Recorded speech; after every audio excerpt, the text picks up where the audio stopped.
When you think about businesses that are selling through the roof, like Skims or Allbirds, sure, you think about a great product, a cool brand, and great marketing.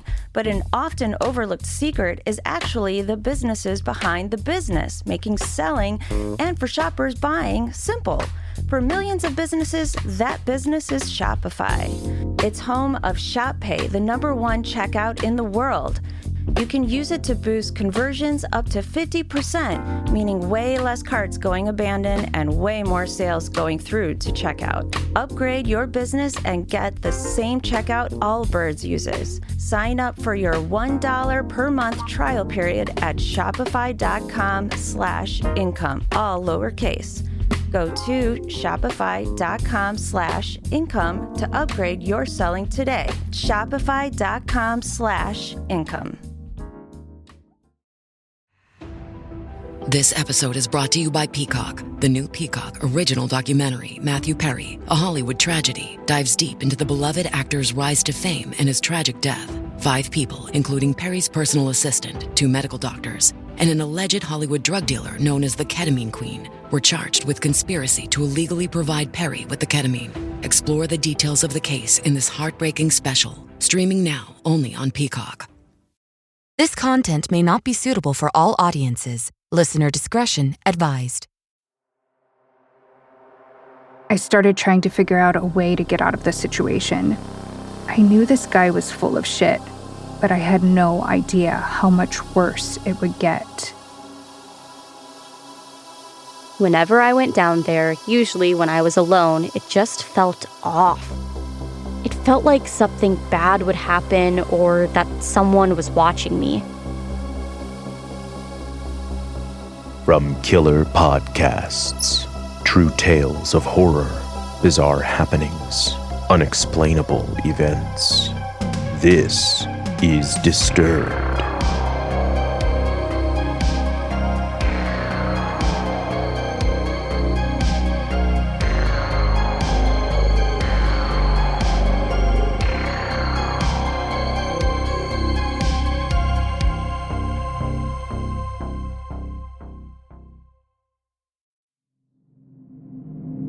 Hello, and welcome back to the show. This week, we're bringing you 2 stories that will leave you barricading your basement door. So sit back, listen closely, and dive into the horror. First, a story narrated by Catherine Restivo from Reddit user Feral Doves. Stepping out of my comfort zone was downright dangerous.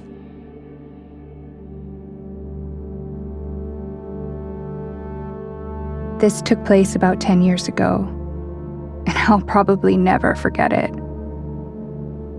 I was around 21 years old at the time, and I was fairly new in my city. I had just gotten out of a bad relationship and wasn't in the best place mentally. I didn't know a lot of people in town besides my ex and his friends. I was on a dating hookup app looking for people to hang out with casually or maybe find a friend with benefits. I matched with a 25-year-old guy named Simon, and we talked sporadically in the app for a few days. He explained he was in a band and living in a house with his bandmates. He sent me their music.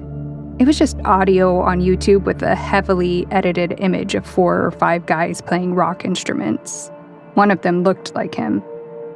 The music was an interesting combination of styles and not really for me, but whatever. He seemed like a nice enough guy.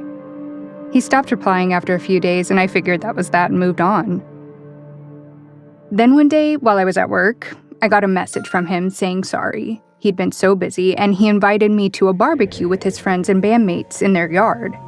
He explained that their band manager was providing them the house to live in. Based on the lack of views on the YouTube video and the fact that I only saw one photo of him playing in the band, I figured he was probably exaggerating this band manager thing. I thought it was more likely a bar manager friend giving them a discount on rent in exchange for being a house band at their bar or something. I didn't think much of it beyond that. Normally, I would have just said no to going to a barbecue alone at a home of someone I really didn't know. But I was really bored and figured I might be able to overcome some social anxiety and maybe even make some female friends there, since he made it sound like a pretty big party. I put the neighborhood he gave me into maps and saw it was a suburban area with lots of families, as far as I knew. I figured being in a yard on such a nice summer day wouldn't be overly risky because lots of neighbors would be outside. Plus, it was just a few train stops away from my workplace, and I was off in a few hours. I did tell him I wasn't overly comfortable with the idea since I didn't know him well, but I would stop by for a bit as long as I didn't need to go inside the house at all. He said that was totally fine, which made me feel a lot better. I even made sure not to drink anything for the rest of my shift so I wouldn't risk needing to go inside to use the bathroom. I was anxious about just showing up to a barbecue with people I didn't know at all, as he implied that the event was already underway. Plus, I would have had a hard time finding a specific address from the backyard side, so I asked Simon if he could meet me at the train station since he said it was a quick walk. He agreed to do that, and I let him know when I was leaving work and what time Maps said the train would get to his station. I arrived at the station around 5:30 and looked around, but couldn't find Simon, so I sent him a message telling him I was there. He told me he was running behind and to just start walking toward the neighborhood. I was about halfway across the massive train station parking lot when I saw him slowly wandering toward me. From a distance, I recognized his long hair and clothes. He was wearing bell-bottoms when they were not common, especially for men. But up close, his face looked pretty different from his photos. It might have been some heavy-duty editing, I don't even know, but he kind of looked like a different guy. He looked 5 to 10 years older than the 25-year-old guy in the photos.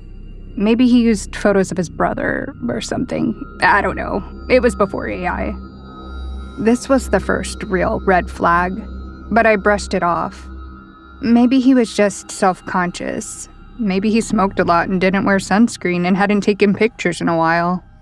All of his pictures looked candid, so I figured he wasn't much of a selfie guy. Besides, I was mostly there to make friends anyway, so I shouldn't judge his appearance so harshly. He was also clearly already drunk. But a lot of my ex's friends were heavy drinkers, so that didn't seem strange. He was hosting a barbecue after all. The second red flag came shortly after, when we arrived at the front door. I reminded him that I wasn't comfortable going inside the house, but he assured me we would just have to walk through to get to the backyard. Okay, fine. It wasn't the kind of neighborhood where you could just walk around the house to get to the backyard. We would have had to backtrack to the main road to go down the alley directly to the backyard. I figured he just forgot what I said about not wanting to go inside and didn't want to cause a bunch of trouble. So I went with it. We got in the house, and he immediately closed the door and locked the deadbolt and knob behind me. I didn't think that was too weird, since nobody was hanging out inside, and a lot of people are just in the habit of locking the door when they come in. But it did still give me the heebie-jeebies for some reason. Then Simon told me he'd really like to give me a tour of the house. I politely declined and reminded him that I was just there for the barbecue. He said that he and his bandmates had worked really hard to get the house, and he was really proud of it. At that point, I was getting really skeptical because usually when guys told me things that seemed a bit far-fetched, they'd let the truth slip out by the time they got me to their house. But still, I convinced myself that I was being unreasonable. I was already in the stupid house anyway. He insisted it would be quick. Not the wisest choice, I know, but I was pretty good at explaining away red flags, so at this point, Simon still mostly had a dope stoner guy kind of vibe, as far as I was concerned. He really didn't seem like a threat, just an insecure oddball who sucks at communicating and fibs a bit. Not unlike my ex, who was definitely emotionally and verbally abusive, but never escalated past that. I figured at worst he'd get handsy and I'd get called a prude for not sleeping with him. I obviously didn't have a lot of self-worth at the time, and I agreed to the tour.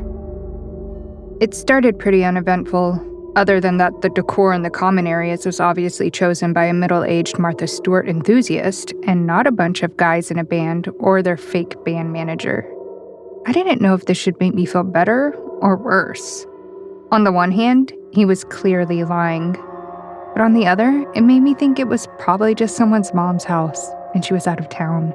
And he didn't want to tell me he lived at a friend's parents' home and didn't actually have a paying job. Again, total red flag. But I could rationalize it at the time. The bedroom doors were all closed. The bathroom was unremarkable. Then he showed me the kitchen, and I finally saw through the window that there was nobody in the backyard. There weren't even barbecue supplies around. No burgers thawing on the counter, no cocktail supplies lying around, nothing. I asked him where everyone was and why he lied about the barbecue. And he told me that his bandmates were still on tour and that they were just running behind due to van trouble. He said that they should be back any minute and then we could start the party. I asked him why he wasn't on tour with them if he was in the band. I don't even remember what his answer was to that because it didn't make any sense. At this point, I was running out of mental gymnastics to convince myself that this guy wasn't just completely full of shit, and I was really freaked out. Took me long enough. I'm smarter now, don't worry. I started trying to figure out a way to get out of the situation. I hoped that once he was done with the tour, we could go outside, even just for a minute, and I'd just leave.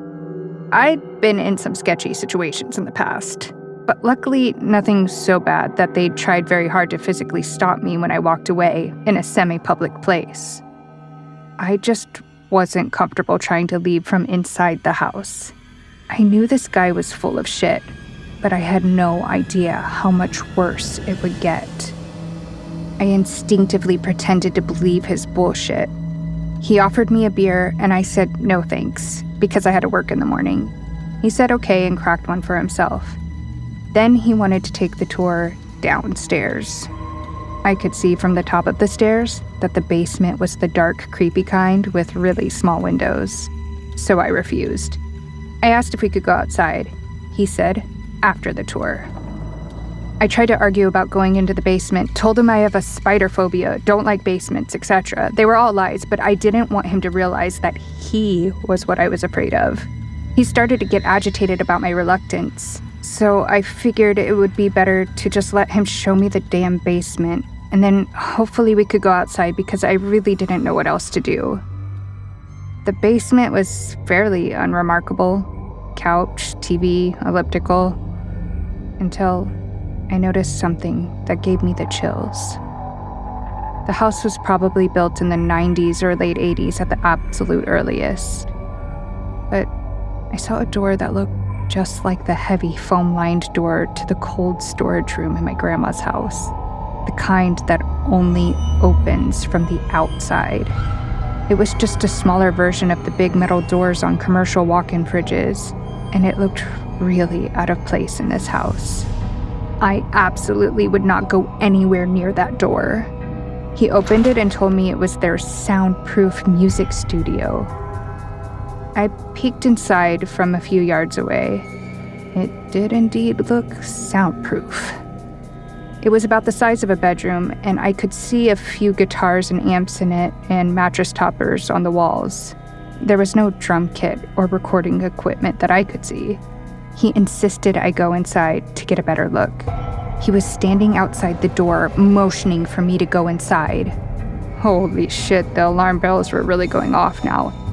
At this point, I realized I could totally die here if I wasn't careful, and I turned around and ran up the stairs. He closed the door and followed me, asking what was wrong, acting like I was being unreasonable for not wanting to see his soundproof music studio. I was realizing this was a way sketchier situation than any of my ex's bullshit, and I was freaked out. At that point, my main objective was to get out of the house. The front and back doors were both closed and locked, so if I tried to run, he'd be able to get me before I could get the locks open. The bathroom didn't have a window. The house had a convoluted floor plan that I wasn't familiar with, and he was much bigger than me. He was the tall, lanky type who could run fast even if they're out of shape and smoke a pack a day. I pretended that I was okay with hanging out with him in the hopes that he'd chill out a bit. We made small talk for a few minutes. He cracked another beer, and thankfully, he calmed down. I desperately mentioned yet again that it was beautiful outside and suggested we go sit in the yard while we wait for his friends. He said no and started to get agitated that I wanted to leave already. I told him I could stay, but I'd just really like to smoke a cigarette. He told me we could smoke cigarettes inside and pointed to a cereal bowl full of cigarette butts. Damn it. We sat down at the table and lit some cigarettes. As he was smoking, he started rolling a joint, which he promptly lit as soon as the cigarette was done. He offered me some, and I said no thanks. He insisted, so I took the smallest puff I could. I'm a pretty seasoned weed smoker, but I pretended to cough excessively and told him I was a novice, so that was more than enough for me. For a liar himself, he thankfully wasn't very good at picking up on the lies of others. After we smoked, he asked if I'd like to watch a movie until his bandmates got back. I told him that I was really looking forward to spending the day outside and suggested we go for a walk or visit the park. Ideas he did not like or appreciate. At this point, I was trying to keep as much distance as possible between us, but he stayed close enough to me that I could smell the beer on his breath. He grabbed me by the waist, and I backed away and asked about the barbecue food to try to change the subject and make him think I still believed him. He started to get angry again and sternly reiterated that his bandmates should be home any minute. My anxiety was absolutely through the roof. I tried to calm him down again with generic small talk. Now, I don't know how I got so lucky, but the next thing that happened might have saved me. Simon went to the fridge to get another beer and pulled out an empty box. At this point, he was getting even more pissed off than before.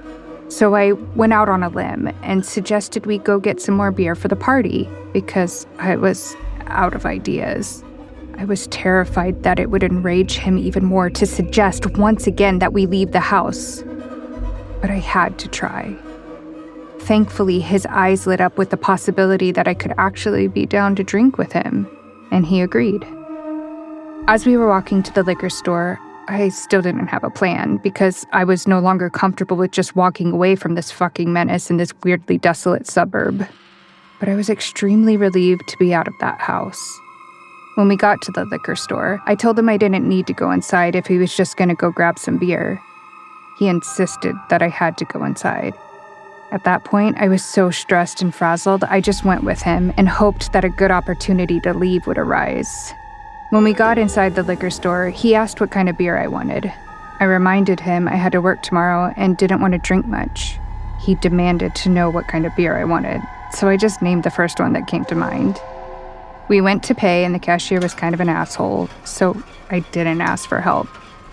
I probably should have, but I panicked and didn't. I hoped there might be somebody in the parking lot who might help me if I made a scene, but there was no one. I really regretted not asking the liquor store guy for help, but also remembered the times my ex told people I was crazy so they wouldn't take me seriously. Liquor store guy definitely seemed like he would have fallen for that, so probably for the best I didn't expect him to help me. I had one last idea before I took my chances just trying to run and scream. There was a drugstore across from the liquor store, so I told Simon I had to go buy a toothbrush or some shit that vaguely implied I might stay over. He eagerly agreed to this, but tried to follow me into the store. I told him that you're not allowed to bring beer into the drugstore. I don't know if that's even true. I really doubt it's any kind of law. But luckily, this drunk douchebag believed it and agreed to wait outside. Now, my naive ass thought maybe I could just wander around in this drugstore for long enough and he would either get the hint or get sketched out or bored and leave. But no. I must have wandered around the store for at least half an hour, and this jackass was still standing there staring in the window. This creep didn't even have his phone out. Every time I checked if he was still there, he was just staring through the window looking for me. I didn't feel like I had anybody I could call in the city to come help me. The cops here don't usually take things like this very seriously, and the store workers looked like they were mostly high school students, so I didn't want to drag them into this. I really didn't feel like I had a lot of options. After being in there for quite a while, I was surprised he didn't come in to see what was taking me so long. I thought maybe I could lose him in the aisles and sneak out of the store if he did come in, but nope. I ended up hovering around the tills and waited until a big group of friendly-looking people were paying. I followed them out of the store and immediately told Simon to leave me alone and go home. I said it firmly and loudly enough to imply that I would make a scene if need be. Simon looked at the people getting in their car, who were now pausing and looking at us because I had nearly yelled at him. Then he just turned around and left. It was bizarrely anticlimactic, which I was very thankful for. I ran to the train station and never heard from him again. When I got home, his app profile had either blocked me or had been deleted. Years later, after I stopped compartmentalizing the whole thing, I wish I would have reported him or something. It bothers me to wonder if he tried it again with someone else, but made sure the fridge was stocked first. But at the time, I didn't think anybody would take me seriously. I was embarrassed of my choices and just wanted to move on from the whole thing. Plus, all I really had was a likely fake first name and a general idea of where the house was, which probably wasn't even his. I'll probably never know any more than I do now, and maybe that's for the best. Anyway, Simon, you lying piece of shit, let's not meet.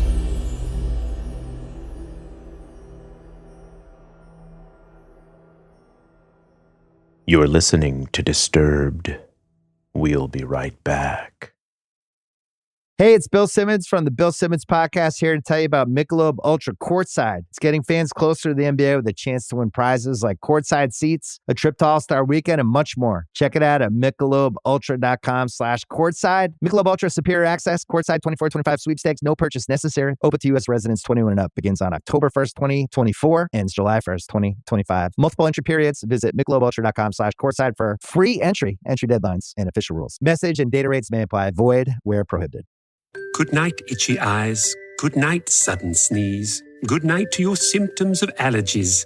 Xyzal is the allergy medicine you take before bed. It provides powerful relief while you rest your head. Not just all night, but all the next day. Xyzal keeps working, keeping allergies at bay. And without those annoying symptoms disturbing your rest, you can wake up the next morning feeling your absolute best. Remember, be wise all. Take Xyzal. At night.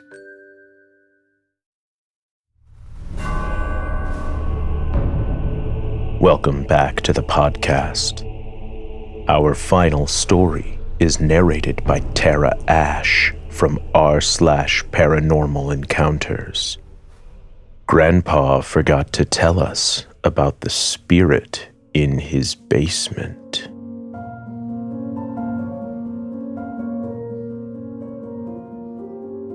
I've had a lot of scary and paranormal things happen to me. Usually because I've always lived in older houses growing up.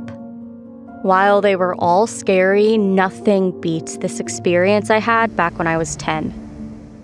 My family and I were in between houses, and my great-grandfather told my parents that my family could live in his empty house. He was in a retirement home and not going back to his house. I'd been there a bunch growing up, and there was never anything too bad, maybe just some weird noises from empty rooms like knocking or things falling over.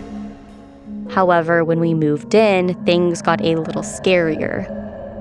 I don't know why, but we were only allowed to live on the first floor, and we could also use the basement. The second floor was off limits to us. Honestly, I never liked the second floor. I really started to hate it when the door that led to the stairs would open overnight. At the time, it was really scary, but now that I'm older, I wonder if it was just my parents being snoopy. But this isn't about the second floor. This is about the basement. I hated the basement. It was a mostly finished basement with doors leading to other rooms. The only working lights were the one above the stairs and the one in the main area of the basement.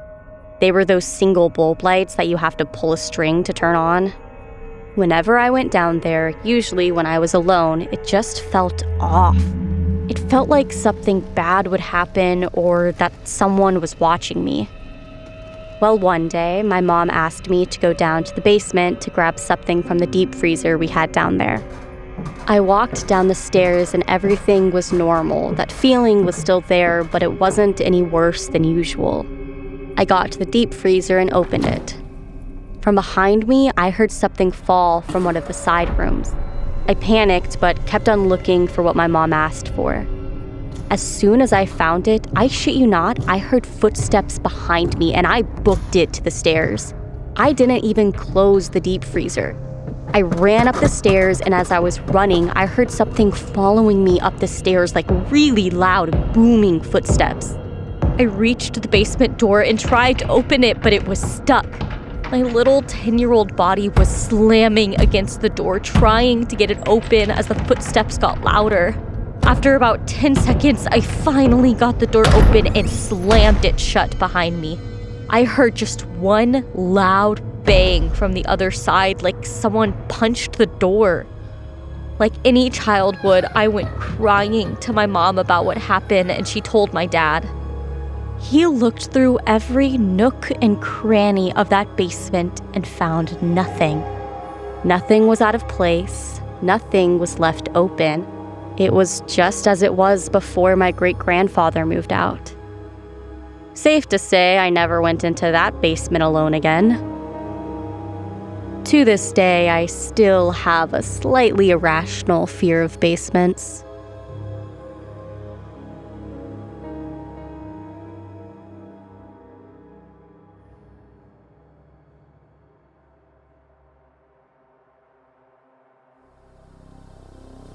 Want more Disturbed?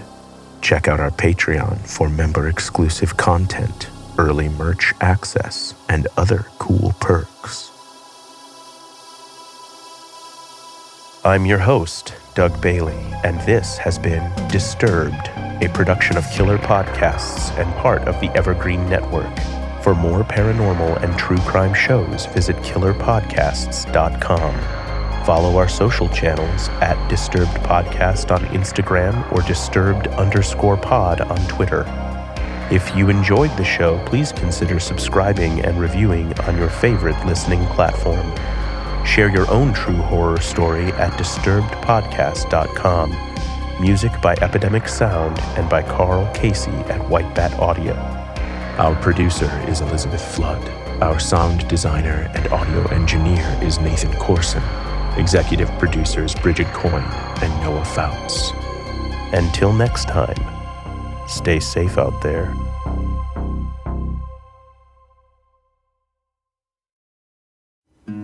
Something is creeping, don't follow it down. Let me introduce you to Barry Clue, an authorised financial advisor from New Zealand and a very special kind of stain on humanity.